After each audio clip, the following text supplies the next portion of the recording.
ایک صاحب نے یہ مسئلہ پوچھا ہے، عرب امارات سے ہے، کہ ہمارا ایک دوست ہے اور وہ کہتا ہے کہ جب بھی میں کوئی کام کرتا ہوں تو اس کو معلق کرتا ہوں طلاق کے ساتھ، دل میں، یعنی میرے دل میں ایسا خیال گزرتا ہے اگر میں نے یہ کام نہیں کیا تو میری بیوی کو طلاق ہوگی۔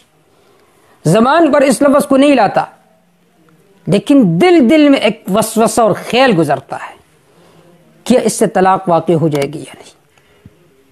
دیکھیے،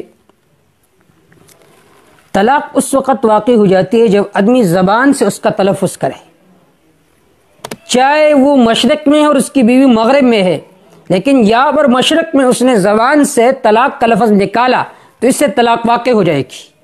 بیوی کا سامنے حاضر ہونا یہ ضروری نہیں، بعض لوگوں کا خیال یہ ہوتا ہے کہ جب تک بیوی سامنے نہ ہو تو اس وقت تک طلاق واقع نہیں ہو جاتی، یہ خیال عبث ہے۔ اگر آپ نے بازار میں بیوی کو طلاق دی کہ میری بیوی کو طلاق ہے، تلفظ کے زبان سے، ہوش حواس میں ہے، تو آپ کی بیوی کو طلاق واقع ہو جائے گی۔ آپ مشرق میں ہیں، بیوی مغرب میں ہے، وہاں سے آپ نے طلاق دی تو طلاق واقع ہو جائے گی، سامنے ہونا کوئی لازمی اور ضروری نہیں ہے۔ تو بھائی نے جو سوال کیا ہے کہ میرے دل میں وسوسہ گزرتا ہے، تو وسوسے سے طلاق واقع نہیں ہوتی جب تک آپ زبان سے تلفظ نہ کریں۔ اب یہاں پر یہ جو دل میں وسوسہ آتا ہے اس کا علاج ہے، جو مسنون اذکار ہے اس کا آپ اہتمام کریں۔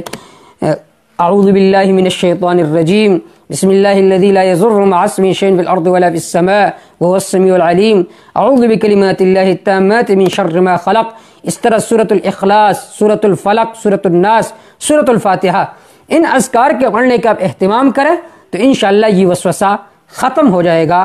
واللہ تعالی اعلم بالصواب۔